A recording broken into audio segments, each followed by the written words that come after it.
시작하겠습니다. 네, 안녕하십니까. 반갑습니다. 오늘 처음 뵙겠습니다.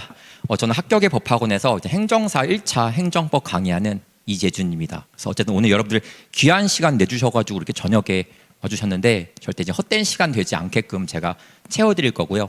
오늘 3시간 동안 진행을 할 건데 일단 1교시에는 행정사를 공부하기 앞서가지고 여러분들이 이제 행정법이라는 과목은 무엇이고 또 행정사는 어떻게 공부해야 되는 1차 오리엔테이션을 진행할 거고요. 그다음에 2교시와 3교시에는 이제는 행정법을 공부하기 위해서 여러분이 알고 있어야 될 보편적인 내용들을 좀 설명을 할 건데 사실 이 수업은 제 필수 수업이기도 합니다. 그러니까 여러분들은 무조건 들으셔야 되는 수업인데 지금 미리 듣고 있으시니까 오히려 더 좋은 것이거든요.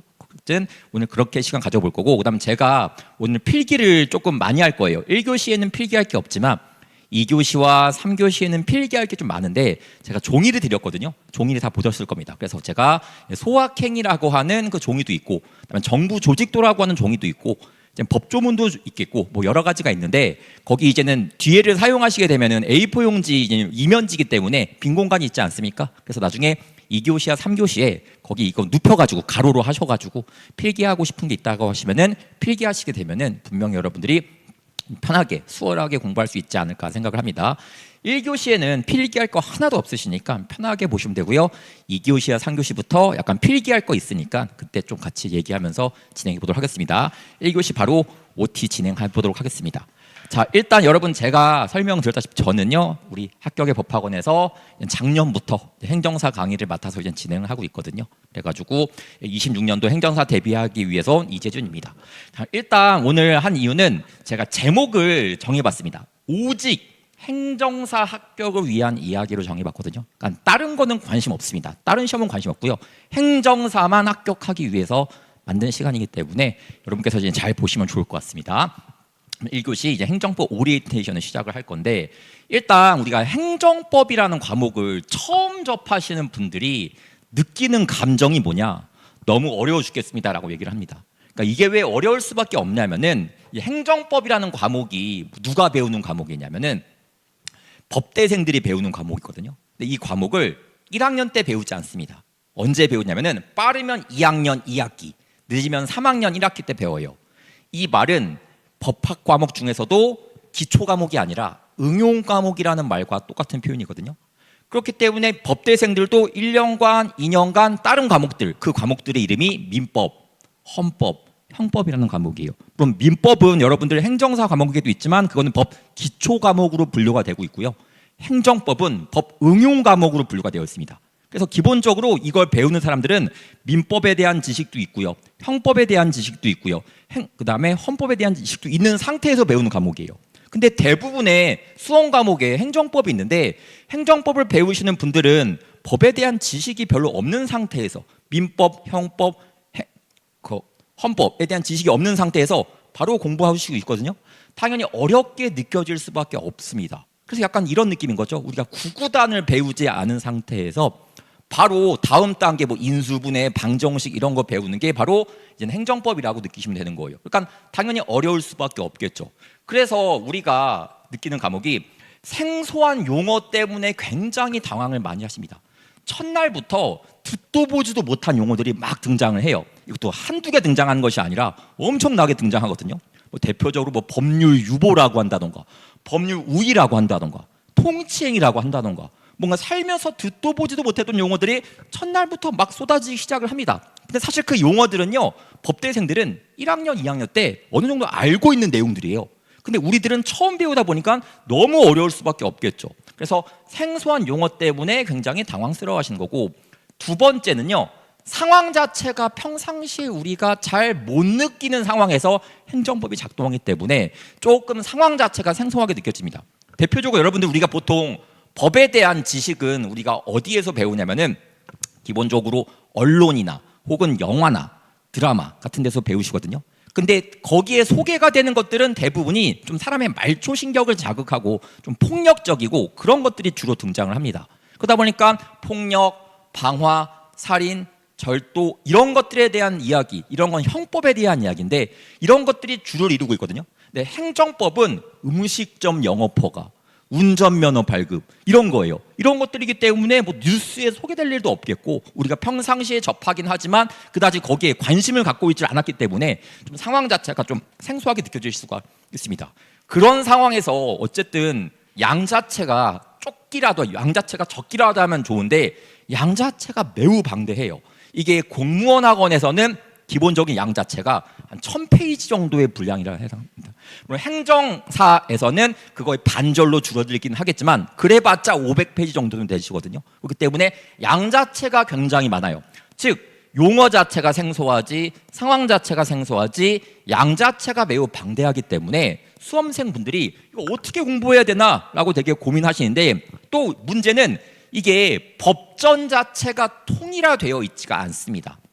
무슨 뜻이냐? 우리는 민법이면 민법, 형법이면 형법, 헌법이면 헌법 이렇게 법 조문들이 나열되어 있는 법전이 존재하거든요. 그래서 우리가 그 법에 대해서 궁금하면 찾아볼 수가 있어요. 근데 행정법은 그냥 행정과 관련되어 있는 모든 법을 행정법이라고 합니다. 군사와 관련된 것도 행정법이고 질서와 관련된 것도 행정법이고 환경과 관련된 것도 행정법이고 그다음에 뭐 세금과 관련된 것도 행정법이고 위생과 관련된 것도 행정법이고 외교와 관련된 행정 모든 것이 그냥 다 행정이기 때문에 행정과 관련된 법이 행정법이에요. 그러다 보니까 양 자체가 너무 추상적일 수밖에 없어요. 대한민국에 존재하는 90% 이상의 법이 행정법입니다. 그러다 보니까 너무나 양 자체가 추상할 수밖에 없다라고 얘기를 한다는 뜻이겠죠. 그래서 이제 이 행정법을 어떻게 공부해야 여러분들이 정복하실 수가 있게 되냐? 첫 번째로는 너무 급하게 생각하지는 말아달라라는 얘기를 하겠습니다. 우리가 항상 영어 문장도 처음에 봤을 때 숨이 막힐 것처럼 되게 어렵지만 단어 하나하나를 보게 되면은 대충 문장이 뭔지 느껴지시듯이 비슷합니다. 행정법 용어부터 좀 꼼꼼하게 정리하셨으면 좋을 것 같아요. 그러니까 용어가 정리가 되면은 이게 대충 이런 흐름이구나라고 한 걸 대충 느끼실 수가 있거든요. 그래서 처음부터 모든 걸 100% 이해하실 생각을 하기보다는 용어를 정확하게 정리하시면 좋겠다라는 말씀을 반드시 드린 거고요. 두 번째로는요. 용어가 정리되게 되면은 이제 이론이 살짝 보이기 시작해요. 우리가 영어 문장도 하나도 보이지 않다가 단어를 껴맞추게 되면은 뭔가 문장이 보이듯이 마찬가지로 용어가 정확하게 정리가 되면은 이론도 이해가 되는 효과가 발생을 해버립니다. 그 상태에서 세 번째는 판례에다가 이것을 대입할 수 있는 능력이 생겨요. 판례는 판사들이 내린 판결문을 판례라고 얘기하고 있거든요. 근데 판사들이 감정적으로 판결 내리질 않습니다. 다시 말해서 이 행정법에 나와 있는 이론이 현실 세계에 이렇게 대입 적용된다는 것을 보여주고 있을 뿐이거든요. 그래서 그냥 판사가 너는 잘생겼으니까 너는 무죄고 너는 못생겼으니까 무죄야. 죄송합니다. 잘생겼으니까 무죄고 못생겼으니까 유죄야. 이렇게 하는 게 아니라 얘가 이런 사건을 만들었는데 이 사건에 적용되는 이론은 요거기 때문에 이렇게 판결 내릴 거야. 이런 인과관계를 갖고 있기 때문에 여러분들이 판례 내용을 무조건 암기하는 것이 아니라 용어와 이론이 이해가 되게 되면은 판례는 자연스럽게 따라오는 개념이에요. 그러니까 무조건 판례를 외워야지라고 생각하기보다는 요걸 토대로 정리하게 되면은 판례가 눈에 보이기 시작을 합니다. 그런 상태에서 여러분들이 이제는 피드백이라고 해서 복습을 해주셔야 돼요. 항상 공부는 여러분들이 누구 수업을 듣든지 간에 수업만 갖고는 성적이 절대 오르지가 않습니다. 무조건 복습을 하셔야 됩니다. 단 너무나 부탁드리고 싶은 건 뭐냐면은 행정법은 휘발성이 굉장히 높아요. 아마 제 생각에는 행정학도 그렇지 않을까라는 생각이 듭니다. 행정 자체가 워낙 방대하고 생소한 용어로 구성되어 있기 때문에 휘발성이 굉장히 높거든요.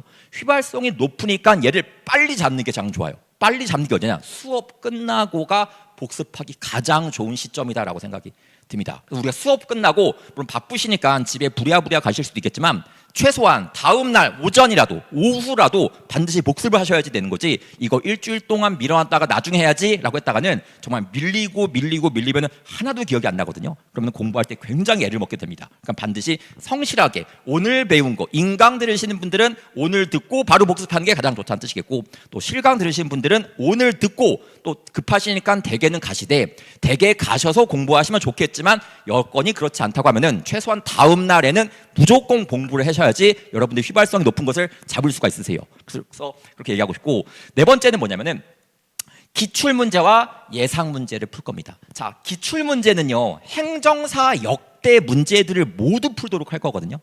그래서 기출 문제는 가장 공신력이 있는 문제들이기 때문에 그런 문제들을 풀게 되면은 행정사에 대해서 나오는 추세를 이해할 수가 있고요.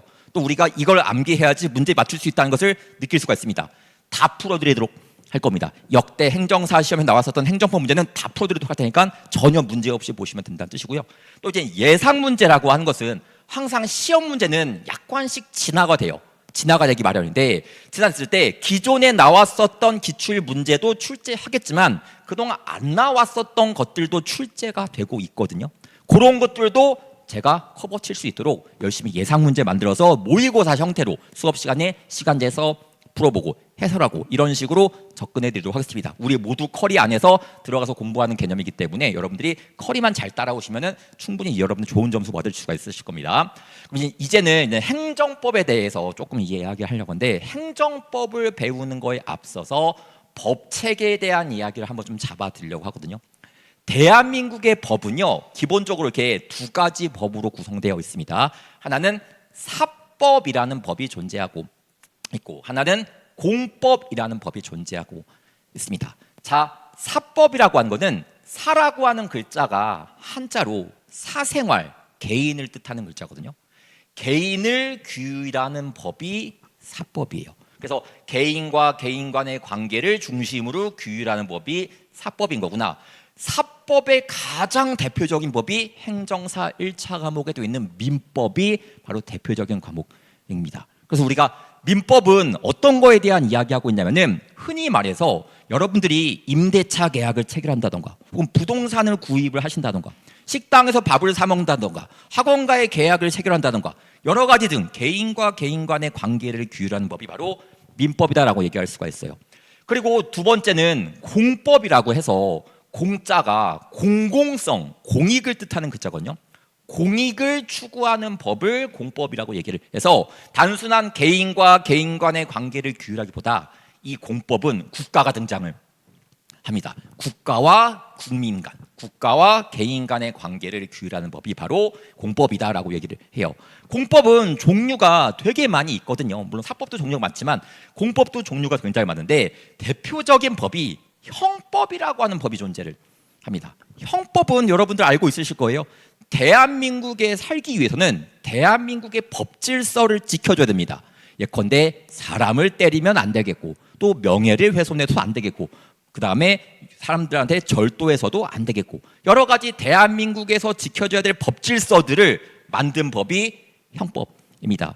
형법을 위반하게 되면, 즉 사람을 때렸다던가 명예를 훼손했다던가 절도했다던가 하게 되면은 국가가 나서가지고 처벌하는 시스템이에요. 여러분은 형사처벌이라고 해가지고 벌금형, 징역형, 사형 이런 거 들어보셨을 거라고 생각이 듭니다. 이런 것들이 바로 형법에 나와 있는 거다라고 얘기하고 있고, 두 번째는 헌법이라고 해가지고요, 조금 이따가 헌법에 대한 이야기도 디테일하게 하겠지만, 헌법은 대한민국의 최고의 법이라고 불리고 있습니다.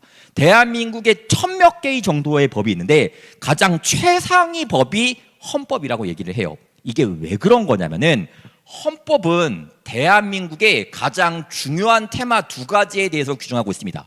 첫 번째가 대한민국 국민이기만 하면은 가질 수 있는 기본권에 대한 이야기가 들어가요. 들어보셨을 텐데, 자유권, 평등권, 그 다음에 참정권, 뭐 이런 거 들어보셨을 겁니다. 이런 거에 대해서 헌법에서 이야기해주고 있고요. 두 번째는 대한민국의 통치구조라고 해가지고요, 대한민국의 권력이 총 3가지가 있거든요. 첫 번째가 입법, 두 번째가 사법, 세 번째가 행정. 그거에 대한 이야기가 여기서 진행이 됩니다. 다시 말해서 대한민국 국민의 가장 갖고 있어야 될 기본권에 대한 이야기가 한 테마가 등장하고, 또 대한민국의 권력인 입법, 사법, 행정에 대한 이야기가 등장을 해요. 그럼 입법, 사법, 행정이 뭐냐에 대한 이야기 한번 해보겠습니다. 자, 여러분, 대한민국의 주인은 국민이에요. 헌법에서도 대한민국의 주인은 국민이다. 모든 권력은 국민으로부터 도출된다라고 얘기할 정도로 대한민국의 주인은 국민입니다. 그럼 국민한테 적용하기 위한 법은 누가 만든 게 맞냐? 국민들이 직접 만드는 게 맞습니다. 근데 대한민국의 국민이 5천만 명이나 되거든요. 5천만 명이 한 자리에 모여가지고 법을 만드는 거는 애초에 말이 안 돼요. 그래서 우리가 4년에 한 번씩 우리를 위해서, 국민을 위해서 법을 만들어줄 사람을 뽑습니다. 그런 사람들을 국회의원이라고 얘기를 하죠. 그래서 우리가 흔히 국회의원이라고 하는 것은 어디서 일을 하냐? 입법부라고 하는 입법이 입자가 한자로 세우다는 뜻을 담고 있어요. 우리가 기차에서도 입석 들어보셨을 텐데 입석이 서서 가는 자리를 입석이라고 얘기하지 않습니까? 그러니까 법을 세우는 것을 입법이라고 하는 거예요. 법을 세우는 게 뭔데? 법을 만드는 거 아니겠습니까? 그래서 법을 제정하는 게 입법이고 그걸 하는 곳이 입법부라고 하는 곳인 거구나라고 얘기를 하죠. 흔히 우리는 입법부라는 표현보다는 국회라는 표현을 많이 쓰고 또는 의회라는 표현을 쓰게 되어 있습니다. 결국 입법이라고 한 것은 국회의원이 입법부라는 국회에서 의회에서 모여서 하는 거구나라고 얘기할 수 있고, 그럼 국회의원이 만든 법을 갖고서 판결을 내리는 역할은 누가 수행을 하냐? 사법부라고 하는 곳에서 혹은 법원이라고 하는 곳에서 수행을 합니다. 자, 사법부에서 사자가 한자로 수호하다는 뜻을 담고 있거든요. 수호하다가 지킨다는 뜻이잖아요. 법을 지키는 부서가 사법부예요. 그래서 사법부는 법을 위반하는 행위, 흔히 말하는 불법 행위, 위법 행위를 굉장히 싫어합니다. 왜? 아니 국회의원이 법을 만들었는데 그걸 지키는 게 맞지 않겠느냐? 그걸 위반하게 되면은 여기는 강력하게 칼을 빼내서 처벌할 수 있는 힘까지 갖고 있는 것이 바로 사법부 혹은 법원인 거구나라고 얘기를 하죠. 여기는 법을 해석해서 너 이 형법에 나와 있는 내용을 해석해가지고 판결까지 취할 수 있는 그런 곳이 바로 사법부다라고 얘기할 수 있고요. 마지막으로는 행정부라고 해서요. 행정부는 행자가 실행시키다는 뜻을 담고 있고요. 정자가 정자라는 것이 이제 행정, 그러니까 사물을 이야기하는 거예요. 사물을 실행시키는 부서가 행정부입니다. 결국 얘는요 법을 집행하는 역할을 해요. 실행시키는 역할을 합니다. 다시 말해서 국회의원이 경찰관 직무집행법을 만들어줬어요. 그럼 행정부의 대표적인 곳 중에 하나가 경찰 있지 않습니까? 경찰이 그 법을 국민한테 실행시켜요. 그래서 면허 같은 거 단속하기도 하고 음주 단속하기도 하고 이런 걸 역할을 하고요. 또 여기서 병역법이라는 법을 만들게 되면은 군대라고 하는 병무청이라고 하는 곳에서 국민들한테 너는 이 법에 따라 가지고 군대 가줘야 된다라고 실행시키는 역할까지 수행을 하고 있습니다. 결국 요약하게 되면은 국민을 위한 법은 입법부라고 하는 곳에서 만들고 또 국민이 법을 위반했을 때 사법부라고 하는 곳에 가가지고 판결을 받게 된다는 뜻이겠고요. 또 여기는 입법부가 만든 법을 국민한테 적용시키는 역할, 실행시키는 역할을 하는 거구나라고 얘기를 해요. 그럼 일단 우리가 행정부는, 우리가 입법부는 국회와 의회다. 그다음에 사법부는 법원이다라고 정의할 수가 있는데 과연 행정부, 즉 정부는 무엇을 말하는 것이냐? 여기서 핵심이거든요. 제가 그래서 정부 조직도를 하나 드렸는데 그걸 외우자는 것은 아니라 나중에 행정학 시간에도 수십 번 보시게 될 건데 제가 일단 가지고 왔거든요. 그러니까 굳이 뭐 암기할 필요는 없고 가볍게 보시자는 겁니다. 첫 번째 대통령이라고 하는 게 있고요. 그다음에 국무총리라고 하는 게 있죠. 그다음 여러분들이 알고 있는 무슨 처 들어가는 부서들이 있습니다. 그래서 식품의약처, 그다음 법제처, 인사혁신처, 국가보훈처 이렇게 무슨 처 들어가는 부서들이 있고요. 밑에 무슨 부 들어가는 부서들이 있습니다. 행정안전부, 국방부, 법무부, 통일부, 외교부 무슨 부 들어가는 부서들이 존재하고 있고요. 그 밑에는 무슨 청 들어가는 부서라고 해서 질병관리청, 특허청, 산림청, 농촌진흥청, 문화재청, 소방청, 경찰청, 병무청 등등등 무슨 청 들어가는 게 있습니다. 즉 정부라고 하는 것은 뭘 얘기하냐면은 대통령을 중심으로 해가지고 국무총리 밑에 있고 밑에 처라고 하는 부서로 끝나는 부서가 있고 그 다음에 부로 끝나는 부서가 있고 그 다음에 청으로 끝나는 부서를 우리가 정부라고 하는 거구나라고 얘기하고 있고요. 이런 데서 국회의원이 만든 법을 실행시키는 역할을 하는 거구나 라고 생각하면 되겠죠. 그럼 참고로 이런 부서를 우리가 중앙정부라고도 하고 있습니다. 조금 이따 설명드리도록 하고요. 그런 식으로 얘기할 수가 있어요. 그럼 여기서 이제 중요한 거는 우리가 뭘 깨달을 수가 있냐면은 자 생각해 보세요. 행정부라고 하는 우리가 헌법은 입법, 사법, 행정이라고 하는 테마가 남겨져 있는데 헌법에서 이들의 역할에 대해서 규정하고 있고요. 또 행정법은요. 이 행정부와 국민 간의 관계를 규율한 법을 행정법이라고 하고 있거든요. 즉 행정법과 헌법은 서로 관련되어 있을 수밖에 없습니다. 왜? 헌법은 입법, 사법, 행정에 대한 이야기를 하고 있는 것이 헌법이고, 행정법은 행정부와 국민 간의 관계에 대해서 규율하는 법이 행정법이기 때문에 서로 관련되어 있을 수밖에 없겠구나라고 얘기를 해요. 그래서 이제 행정법을 이제 세 가지로 쪼개서 보통 우리가 설명하는데, 첫 번째가 행정부 조직에 대한 이야기. 아까 살펴봤었던 대통령, 그 다음에 국무총리, 무슨 처, 그 다음에 부, 그 다음에 청, 이렇게 끝나는 부서들을 말하고 있고요.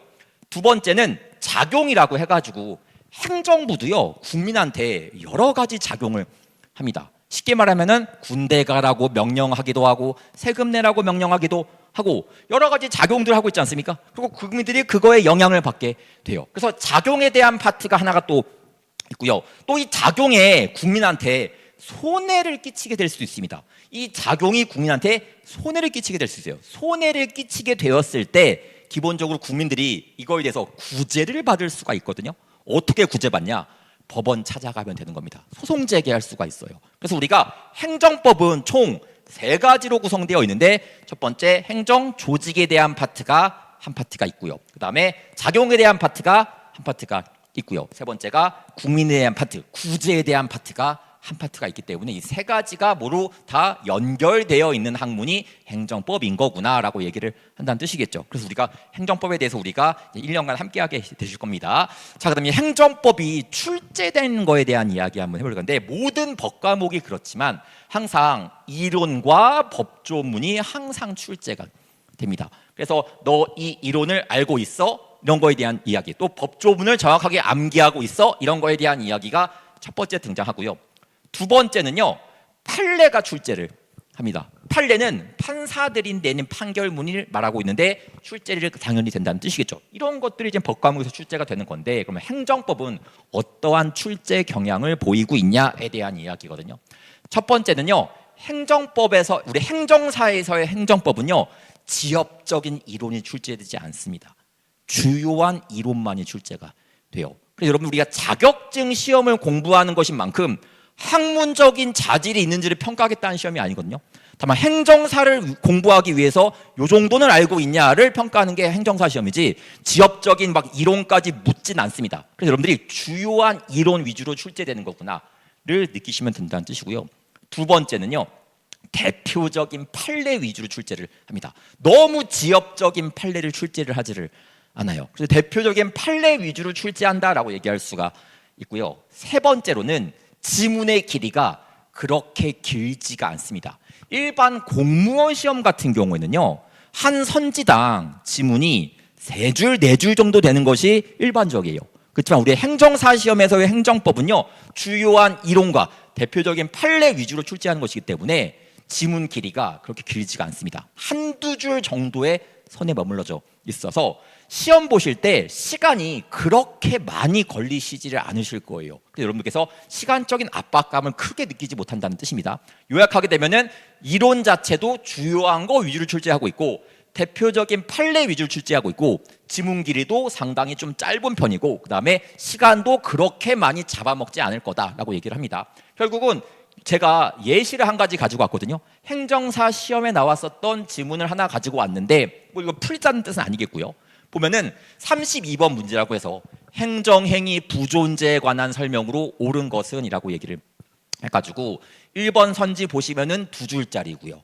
2번 선지 보시면은 2줄짜리고요. 3번 선지 보시면은 2줄짜리고요. 4번 선지 보시면은 2줄짜리고, 5번 선지는 1줄짜리입니다.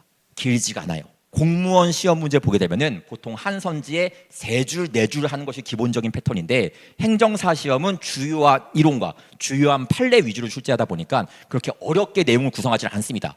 그래서 여러분들께서 이렇게 출제되는 게 대부분이다라고 하는 것을 반드시 정리하셔야 돼요. 제가 왜 이 말씀을 드리냐면은, 이런 말을 해도 될지 모르겠지만 학원가에서는요, 약간 공포 마케팅이라고 해가지고요, 뭔가 학생들한테 어려운 걸 보여줍니다. 보여줘가지고 너 이거 지금 공부가 안 돼 있어? 출제 나면 못 풀겠네? 라는 마음을 만들어요. 그래서 등록하게끔 유도하려고 하는 경향이 있습니다. 그렇지만 행정사에서는요, 그렇게 하지를 않아요.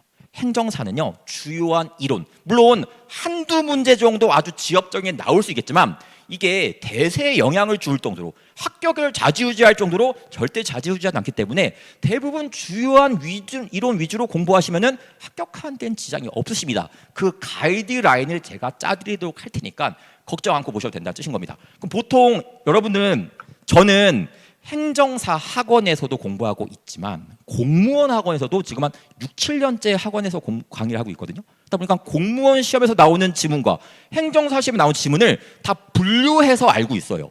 근데 이걸 잘 모르시는 분들이 그냥 공무원 시험에서 나왔어, 또 공무원 시험에서도 잘 나오지 않는 지문을 행정사에 넣어가지고 문제로 만들어가지고 풀게 합니다. 이거는 좋은 건 아니라고 생각이 들어요. 학생한테 불안감을 자초할 뿐이라고 생각하지 실제 시험과는 별로 관련이 없다는 생각이 들기 때문에 제가 수업 때 제공하는 내용과 공부 위주로만 하시면은 합격하는 데는 큰 문제 없고 심지어 고득점 받는데도 큰 문제 없다라는 것을 말씀드리도록 하겠습니다. 자, 그리고 결국 저는 이해와 암기를 잘 균형 맞춰줘 가지고 할 건데, 일단 여기서 제가 뭘 말씀드리자면은 우리는 수험 공부하는 거거든요. 수험 공부하는 것이기 때문에 어려운 이론이 분명히 등장할 수가 있어요. 근데 어려운 이론도 나오는 패턴을 분석하게 되면은 이런 패턴으로 출제하는 것들이 몇 가지가 있거든요. 저는 그 이론을 이해시켜드리지 않을 거예요. 문제만 풀게 만들어 드릴 거거든요. 그래가지고 이 패턴대로 출제하니까 이렇게 대비하고 있자 라고 하는 파트도 분명히 있을 겁니다. 물론 대부분은 거의 이해시켜드리긴 하겠지만 아주 지엽적이면서 어려운 내용이 있는데 출제가 될 때도 있어요. 그 출제되는 패턴이 있다 보니까 그 패턴에 맞춰가지고 공부하게끔 요거는 요렇게 암기해 주세요 라고 정리해 드릴 거예요. 그렇게 시험장 가시면 됩니다. 너무 어려운 이론을 너무 이해하기 위해서 너무 스트레스 받지 마시고 제가 정리해 드린 대로 딱 정리하셔가지고 시험장 가셔서 문제 푸는 게 목표 아니겠습니까? 그렇게 해드리도록 할 테니까 이해와 암기를 균형 맞춰져가지고 해드리도록 하도록 하겠습니다. 전체 커리에 대한 이야기를 해드리려고 하는데, 자, 커리큘럼은 반복이 첫 번째 미션이고 두 번째가 효율화라고 해가지고 이해와 암기의 균형화를 한번 맞춰드리겠다는 뜻인 거예요. 그럼 첫 번째 뭐냐? 우리 정규 커리큘럼은 이렇게 진행됩니다. 오늘 하는 거죠. 인문특강이라고 해가지고요, 오리엔테이션과 소확행이라고 해서 소소하지만 확실한 행정법 이야기인데 이게 필수예요. 필수입니다. 그래서 분명히 여러분들은 오늘 들으시니까 다음에 또 들을 필요 없겠지만 이거 처음 수강하시는 분들은 무조건 이거 듣고 진행을 하셔야 됩니다. 두 번째는 뭐냐면은, 자, 10월 달에서 12월 달에서 기본 강의를 진행을 합니다. 총 3개월에 걸쳐 가지고 행정법에서 나오는 이론들을 처음부터 끝까지 한번 살펴보는 시간을 여기서 가져보는 거구나라고 얘기할 수가 있는데, 참고로 이 기본 강의에서는요, 여러분들이 행정법이 총론이라고 하는 과목이 있고 강론이라는 과목이 있거든요. 강론은 기본 강의에서 하지 않고요, 심화해서 하도록 하고요, 총론만 처음부터 끝까지 주요 이론 위주로 한번 쭉 한번 살펴보도록 할 거고, 그 다음에 1월 달부터 2월 달까지는 심화 강의를 진행을 할 겁니다. 심화 강의는 기본 강의 때 안 배웠었던 내용이 여기서 충족이 되실 거예요. 그리고 제가 기본 과정 때 100% 다 하지는 않고 일부 남겨주는 것들이 있거든요. 그런 것들을 여기서 충족시키게 될 겁니다. 결국은 제 기본 강의와 심화 강의는 이게 따로 떨어져 있는 강의가 아니에요. 어떤 분들이 한 12월 달쯤 오셔가지고 심화 강의부터 들어도 됩니까? 라고 물어보신 분들이 계시거든요. 안 돼요. 기본 강의에서 안 했었던 것을 메꾸는 게 심화 강의이기 때문에 반드시 이걸 듣고 들으셔야지 여러분들이 따라오실 수가 있습니다. 그런 내용이고, 세 번째로는 그 다음에 이제는 3월 달과 4월 달은 우리가 역대 행정사 시험에 나왔었던 모든 기출문제를 여기서 총망라하게 될 겁니다. 그래서 여러분들이 이런 스타일로 출제하고 있고 앞으로 이런 스타일로 출제된다는 것을 보여주는 하나의 테마이기 때문에 매우 중요한 시간을 여기서 맞이하게 된다라고 얘기할 수가 있고요. 그 다음에 이제는 5월 달에는 파이널 문제라고 해가지고 제가 아까 예상 문제라고 했었는데 그동안 배웠었던 것도 당연히 출제를 하고, 그 다음에 앞으로 나올 만한 것도 약간씩 섞어가지고 출제하는 식으로 파이널 문제풀이를 합니다. 이 문제풀이를 통해 가지고 여러분들 실전 감각을 익히시게 될 거예요. 그 다음 마지막으로는 이건 수험생들이 되게 좋아하는 것 중에 하나인데, 마무리 파이널 특강이라고 해서 마중물 특강이라고 하는 것이 나오게 되어 있거든요. 이 마중물 특강은 시험 보기 보통 한 3주쯤 전에 진행을 하게 될 것 같은데, 얘는 그동안 행정사 시험에서 나왔었던 반복적인 질문들이 있어요. 그런 것들을 총망라해서 설명을 드리도록 합니다. 이거 조금 이따가 보여드리겠지만 되게 효과 있는 그런 과목이거든요. 제가 요약을 하게 되면은 이때 1회독을 진행을 하고요. 이걸 통해서 처음부터까지 2회독을 진행하게 되고요. 이걸 통해서 3회독을 진행하게 되고요. 이걸 통해서 4회독, 5회독을 진행하게 되고요. 이걸 통해서 6회독 하는 효과가 발생을 할 겁니다. 수업만 갖고도 한 대여섯 번은 반복하는 효과니까 여기에 여러분의 노력만 조금만 추가되게 되면은 7회독, 8회독, 9회독 하셔서 행정법을 완전 내 거로 만들 수 있는 시간이 되는 거구나 라고 얘기할 수가 있겠죠. 자, 그럼 요약하게 되면은, 정리하게 되면은, 자, 기본 강의는 행정법을 전반적으로 다루는 그런 시간이다 라고 얘기할 수가 있겠죠. 다만 강론은 심화 강의 때 할 거다라고 얘기했었고, 두 번째는 심화 강의는 기본 강의에서 다루지 않는 파트 위주로 설명하는 시간인 거구나 라고 얘기하니까 총 우리가 1회독과 2회독이 여기서 끝나버리게 됩니다. 자, 3회독은 기출문제를 풀어가지고 전범위 행정사 기출문제를 총망라해서 풀어드리도록 할 거예요. 이거 풀 때는 제가 문제 풀 수 있는 스킬까지도 알려드리도록 하겠습니다. 요 패턴 나왔을 때는 요 지문에 초점 맞춰서 풀라, 이런 것도 알려드릴 거예요. 그렇게 공부하시면 좀 편하시겠죠. 그래서 그렇게 해드리도록 할 거고요. 그 다음에 네 번째는 파이널이라고 해서 실전 대비용 모의고사 25문제를 출제를 해가지고 여러분들이 시간 내에 풀어보는 연습을 한번 진행을 해도록 하고, 제가 단언컨대 제가 작년에 해보니까 제가 모의고사 문제풀이를 제일 많이 해드린다고 하셨더라고요. 그러니까 수험생 분들께서 다른 분들은 뭐 요만큼만 풀어주는데 너는 더 많이 풀어준다라고 얘기하니까 많이 풀어드리도록 할 겁니다. 그게 여러분 도움이 될 거라고 생각이 드니까 그래서 그렇게 진행을 하고요. 맨 마지막은 파이널 특강이라고 해가지고 마중물 특강이라고 해서 출제 예상 지문 대비 특강을 해서 총 5회독, 6회독까지 저와 함께 끝나버리게 됩니다. 그럼 제가 이제 특강이라고 하는 것이 제가 이제는 마중물 특강을 설명했는데 파이널 특강인데 이게 왜 수험생들이 좋아하시냐면 저한테는 약간 에어백 같은 느낌으로 만든 강의예요. 지금 뭐냐? 최소한 꽈락은 만들어드리지 않겠다, 이런 마음으로 만들어 놓은 건데 실제로 올해 시험에서도 이것 때문에 꽈락은 방지되었다는 그런 합격 수기도 있었거든요. 제가 직접 한번 보여드리도록 하겠습니다. 자, 이 분은 제 생각에 행정법 공부를 평상시에 안 했거나 시간이 없어서 못 했었던 것 같아요. 근데 이제 마중물 특강만 들었다고 이야기하시더군요. 이거 제 학원 홈페이지 가면 있는 그런 내용이다. 뭐라고 썼는지 보여드릴게요. 시간이 없어서 딱 이것만 듣고 시험을 쳤는데 꽈락은 면했습니다라고 얘기를 합니다. 가성비가 최고네요. 저처럼 시간이 없는 대신 타 과목에서 점수 벌어놓을 자신 있는 분들은 최고의 선택입니다라고 얘기를 합니다. 최소한 꽈락은 만들어주지 않겠다는 뜻입니다. 그러니까 저한테는 약간 사고 발생을 방지하기 위해서 최소한 생명을 살리자는 의미에서 에어백 같은 역할을 하는 것이 이 강의거든요. 반드시 나중에 정리하셔가지고 공부하시게 되면 그래도 이거 2025년 5월 31일 이거 시험 끝난 바로 다음 날 바로 써주신 분이십니다. 그래가지고 이렇게 해가지고 정리는 있으니까 최소한 꽈락은 안 맞도록 노력을 해드리겠다라고 얘기를 하고요. 그다음에 이제 가끔 이제 합격 수기를 몇 가지 갖고 왔는데 제 카페에서요. 제가 이제는 좀 한 합격 수기를 써주신 분들이 몇 분 계세요. 근데 되게 좀 감사하죠. 너무 감사한데 거기서 좀 제가 의미가 있는 글을 제가 좀 하나 퍼왔거든요. 그 글이 뭐였냐면은 지금 1차 합격을 하셨습니다. 2차 과목 공부하고 있으신 분이에요. 주말에 아마 나오셔가지고 열심히 하실 텐데 그 분이 하신 말씀 밑줄 친 것만 제가 살짝 한번 읽어드리면은 뭐라고 하셨냐? 행정사 1차 준비하시는 분들한테 이 말씀을 꼭 정하고 싶다. 왜? 어려운 판례 공부하지 말라고 얘기를 합니다. 그리고 이론에 충실하면 됩니다. 제가 아까 뭐라고 했냐? 지엽적인 판례 출제 안 하라고 말씀드렸습니까? 근데 학원에서 이제 공포 마케팅으로 어려운 판례를 막 출제를 해요. 불안하게 만들죠. 공부하게 더 만들려고, 수강하게 만들려고. 그런 거 공부할 필요 없다고 얘기를 해주시는 거예요.